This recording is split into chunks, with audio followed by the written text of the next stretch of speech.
हमारा next question number 13 है।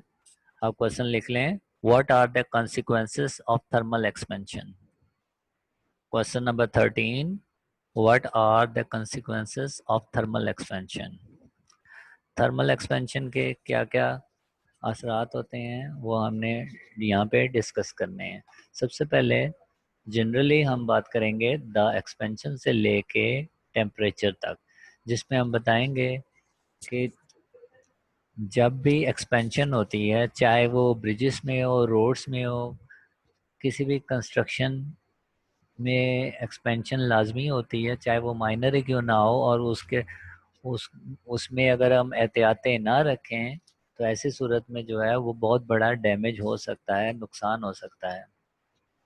तो हमने क्या कहा, द एक्सपेंशन ऑफ सॉलिड्स में damage the bridges, railway tracks and roads as they are constantly subjected to temperature changes. यानी कि अगर मुसलसल टेम्परेचर चेंजेस होते रहें, क्योंकि कभी एक्सपेंड हो सकता है, कभी कंट्रैक्ट हो सकती है, बहुत से हमारे पास जो सॉलिड्स हैं जिसकी वजह से जो है वो बहुत सी चीज़ें डैमेज हो सकती हैं।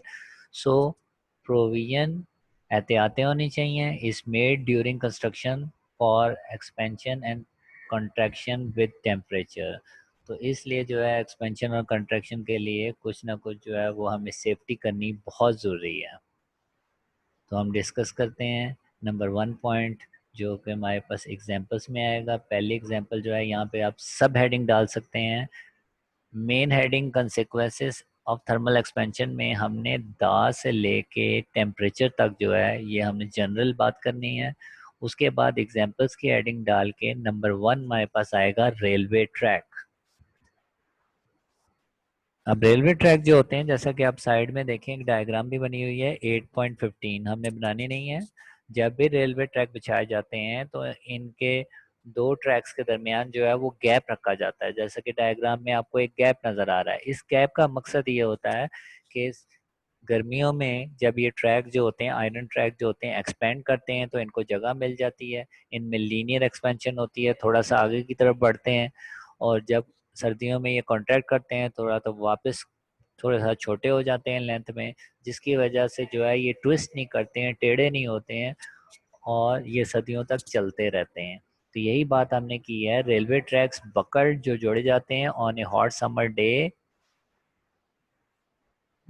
Due to expansion if gaps are not left between sections. यहाँ पे थोड़ा सा एक लफ्ज जो है वो मिसिंग है, ये आप लिख लें। मैं रिपीट कर रहा हूँ, railway tracks buckled on a hot summer day damage, यहाँ पे डैमेज का लफ्ज लिख लेना, डे के बाद आप यहाँ पे डैमेज का लफ्ज लिख देना।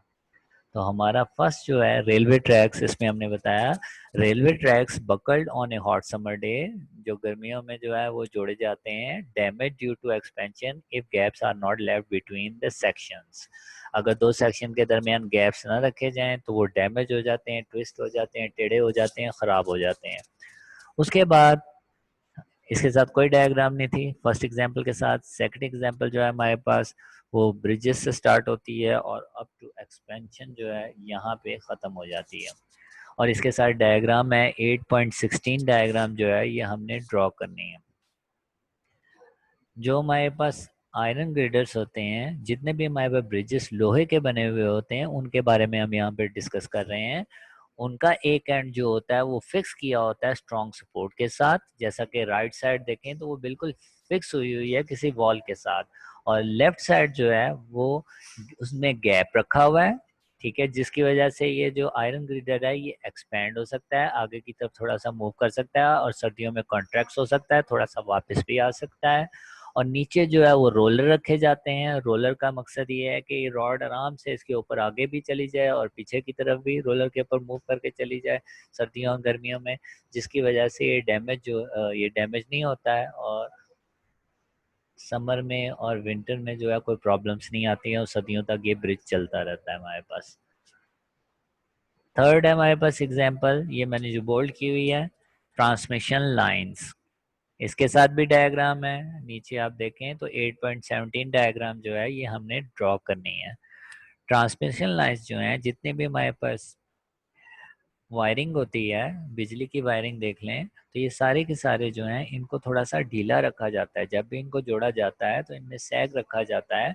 इसका मकसद ये होता है कि ये गर्मियों में एक्सपेंड कर सके और सर्दियों में जब ये कॉन्ट्रैक्ट हो, थोड़ी सी इसकी लेंथ में कमी हो, तो ऐसी सूरत में ये डैमेज ना हो सके। तो इसलिए जो है जब भी ये लगाई जाएंगी, ये हमेशा ढीली लगाई जाएंगी ताकि एक्सपेंशन और कंट्रैक्शन हो सके। अगर पहले से ही टाइट करके लगा दी जाएं और सर्दियों में ये कॉन्ट्रैक्ट हो तो ये टूट सकती हैं। तो इसके साथ हमने डायग्राम बनानी है जो कि 8.17 है। तो ये हमारा था क्वेश्चन नंबर 13। क्वेश्चन नंबर 14 है, write some applications of thermal expansion. Question number 14 है, हेडिंग आपके सामने मौजूद है, applications of thermal expansion. Question number 14, write some applications of thermal expansion. Thermal expansion की कुछ एप्लीकेशंस जो हैं वो हमने यहाँ पे डिस्कस करनी है। ये थर्मल एक्सपेंशन जो है उसका इस्तेमाल कहाँ कहाँ किया जा सकता है वो बेसिकली यहाँ डिस्कस करेंगे। शुरू में हमने बताया thermal expansion is used in our daily life. Generally एक लाइन हमने लिख दी कि हमारी ज़िंदगी में इसका इस्तेमाल होता है। उसके बाद हम सब हेडिंग्स डालना शुरू करेंगे। पहली हेडिंग हमारे पास जो होगी वो होगी थर्मोमीटर्स। थर्मामीटर के अंदर मरकरी मौजूद होता है और मरकरी जो है वो एक्सपेंड और कॉन्ट्रैक्ट होता है, जिसकी वजह से हम टेम्परेचर जो है वो ह्यूमन बॉडी का या किसी भी चीज़ का टेम्परेचर जो है वो आसानी से मालूम कर सकते हैं। तो एक्सपेंशन और कॉन्ट्रैक्शन का इस्तेमाल जो है वो थर्मामीटर में होता है। उसके बाद सेकंड एप्लीकेशन हमारे पास है to open the cap of a bottle. यही हमने हेडिंग डालनी है, स्टार्ट में भी ऐसे लिखा हुआ है to open the cap of a bottle.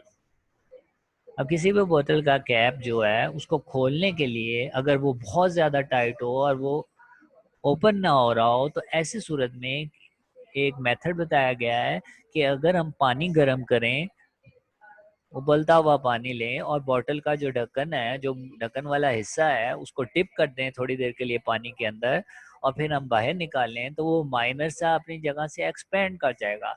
Expand होने से जब हम उसको खोलेंगे ऊपर से तो वो लूज हो जाएगा और हम आसानी से ओपन कर सकते हैं। तो टाइट बॉटल कैप्स जो होते हैं जो कि हमारे से ओपन ना हो रहे हो, उनको पहले एक्सपेंड किया जाता है, बॉइलिंग वाटर के अंदर डाल के एक्सपेंड किया जाता है और फिर जो है वो आसानी से थोड़ा सा एक्सपेंड होते हैं, फिर आसानी से वो ओपन हो जाते हैं। तो ये हमारी एप्लीकेशन नंबर 2 थी। फर्स्ट 2 एप्लीकेशंस के साथ कोई डायग्राम नहीं है। थर्ड एप्लीकेशन है हमारे पास रिवेट्स। ये हमारे पास यहाँ पे आपको नजर आएगा लिखा हुआ हॉट रिवेट्स, रिवेट्स।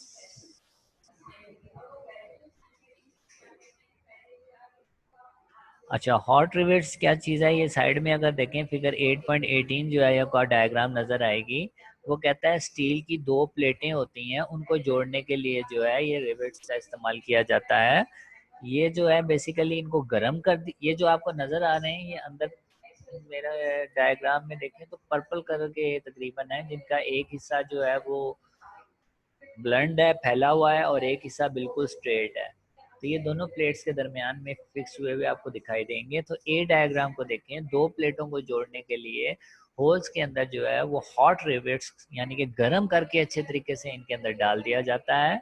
एक एंड तो पहले से ही इसका फैला हुआ होता है, दूसरे एंड के ऊपर हैमर कर दिया जाता है, जोर जोर से हैमर मारा जाता है, जिसकी वजह से वो भी उसी तरह का हो जाता है, एक्सपेंड कर जाता है। और फिर इसके ऊपर ठंडा पानी डाल दिया जाता है, जिसकी वजह से मजीद कॉन्टैक्ट कट जाता है। और बी डायग्राम में देखें तो 2 प्लेट्स जो है मजबूती तौर पे परमानेंटली एक दूसरे के साथ जुड़ जाती हैं। तो परमानेंट जॉइंट 2 प्लेटों को जोड़ने के लिए जो है वो हॉट रिवेट्स का इस्तेमाल किया जा सकता है। तो इसके साथ ए और बी डायग्राम जो है ये हमने बनानी है थर्ड एप्लीकेशन के साथ। Application number 4, iron RIMS. बिल्कुल स्टार्ट में लिखा हुआ आपको नजर आएगा। आयरन रिम्स जो होती हैं वो आमतौर पे वुडन व्हील्स के ऊपर लगाई जाती हैं ज़्यादातर।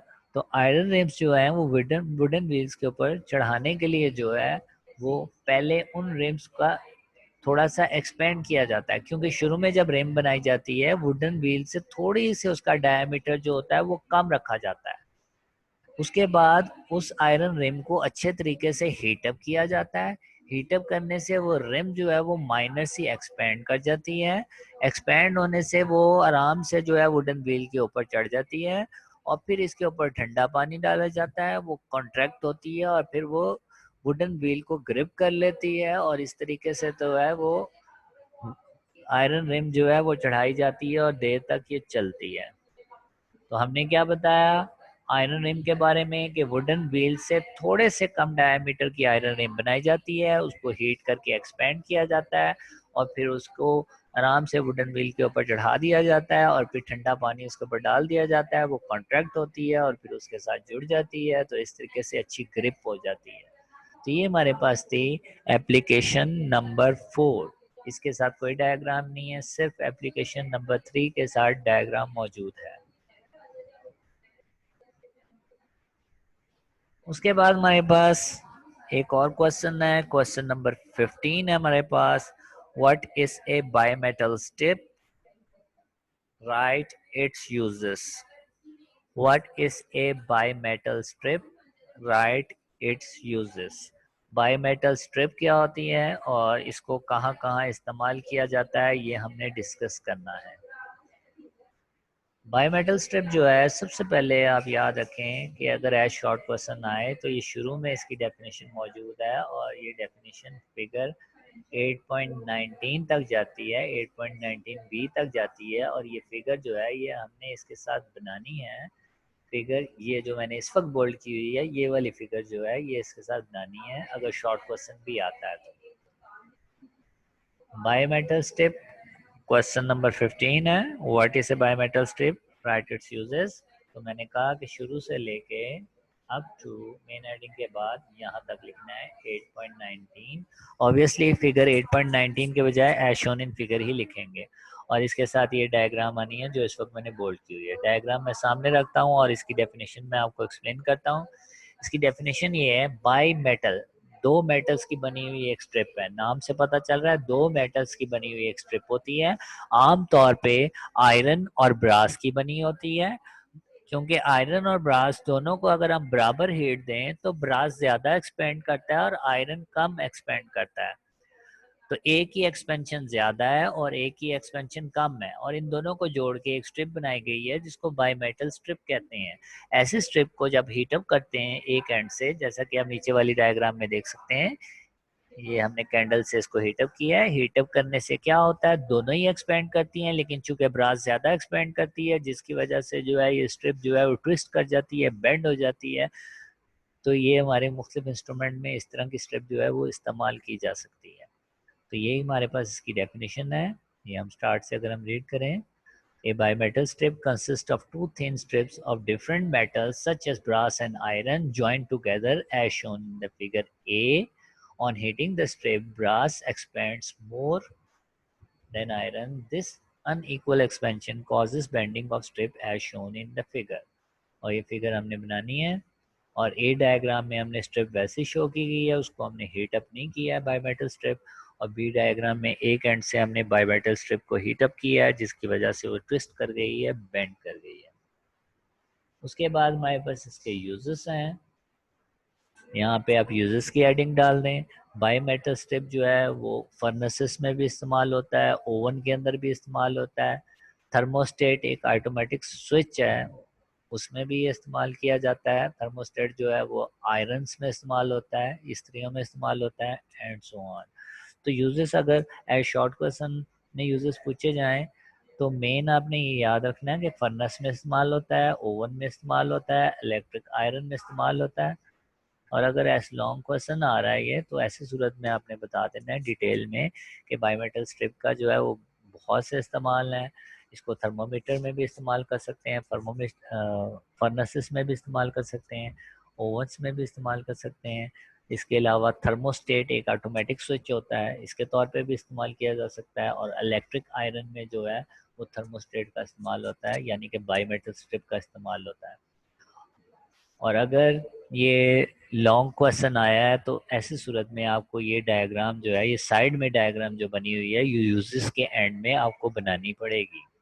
इसके बारे में उसने एक्सप्लेन नहीं किया। ये बेसिकली इलेक्ट्रिक आयरन है और इसके बारे में उसने एक्सप्लेन नहीं किया, बस लिख दिया as shown in the figure. अब हमें भी as shown in the figure लिख के ये डायग्राम बनानी पड़ेगी। वैसे मैं थोड़ा सा इसके बारे में बता देता हूँ। ये इलेक्ट्रिक आयरन जो है ये वर्टिकल शो की गई है। बस ऐसे समझ लें कि इसको अभी स्टैंड पे खड़ा किया गया है। अगर इसको इस्तेमाल करेंगे तो ये जो जहाँ पे हीटर लगा हुआ नज़र आ रहा है राइट साइड में, ये हीटर जो होता है ये नीचे की तरफ मौजूद होता है, जिससे हम कपड़ों को इस्त्री कर रहे होते हैं, ये उस साइड में मौजूद होता है। तो ये वर्टिकली पड़ी हुई हमारे पास नज़र आ रही है आयरन। अब हमने क्या बताना है इसमें, मैं बल्कि आपको बता रहा हूँ, रिटर्न कुछ नहीं लिखा हुआ, ये आप देखेंगे लिखा हुआ है करंट फ्रॉम सप्लाई, यानी कि करंट इसके अंदर यहाँ से एंटर हो रहा है और एंटर होता हुआ जाता है, और जहाँ पे लिखा हुआ है कॉन्टेक्ट्स, यहाँ से दोनों स्ट्रिप्स जो हैं, एक यहाँ से करंट आ रहा है, दूसरी स्ट्रिप बाई मेटल स्ट्रिप की तरफ करंट जाता है, और बाई मेटल स्ट्रिप से होता हुआ हीटर की तरफ चला जाता है, और हीटर जो है उससे इस्त्री जो है वो गर्म होना शुरू हो जाती है और हम उसको इस्तेमाल करना शुरू कर देते हैं। जब ये हीटर ज़्यादा गर्म हो जाता है तो ये बाई मेटल स्ट्रिप जो है वो ज़्यादा बेंड कर जाती है, यानी कि नीचे की तरफ ज़्यादा झुक जाएगी, और ये जो कॉन्टैक्ट वाला हिस्सा है ये डिस्कनेक्ट हो जाएगा, और आप देखते हैं कि इस्त्री का बल्ब जो है वो बंद हो गया है, तो वो इसी वजह से बंद हो जाता है। थोड़ी देर बाद जब बाई मेटल स्ट्रिप थोड़ी सी ठंडी होती है तो वो वापस अपनी जगह पे आती है और दोबारा से करंट का फ्लो होने लग जाता है, और बल्ब हमें रोशन नज़र आता है और इस्त्री चलना शुरू कर देती है। एक दफ़ा रिपीट कर रहा हूँ मैं, करंट सप्लाई जब होता है तो ये इस रॉड से होता हुआ ये कांटेक्ट पॉइंट में आता है और बायोमेटल स्ट्रिप से होता हुआ हीटर में जाता है। हीटर हीटअप होता है, इस्त्री इस्तेमाल कर लेते हैं। हीटर जब ज़्यादा गर्म हो जाता है बायोमेटल स्ट्रिप नीचे की तरफ झुक जाती है, या राइट साइड की तरफ समझ लें ये झुक जाएगी, जिसकी वजह से कॉन्टैक्ट पॉइंट टूट जाएगा और बल्ब जो है इस्त्री का बंद हो जाएगा। थोड़ी देर बाद जब इस्त्री करते रहेंगे, ठंडी होगी, हीटर ठंडा होगा और ये स्ट्रिप भी ठंडी होगी, तो वापस अपनी जगह पे आएगी और दोबारा कांटेक्ट हो जाएगा और हम इसको इस्तेमाल कर लेते हैं। तो ये डायग्राम एंड में जो है ये हमने बनानी है, लेकिन इसके बारे में एक्सप्लेनेशन जो मैंने अभी बताई है, चूँकि हमारी बुक में नहीं है, ये आपने नहीं लिखनी है।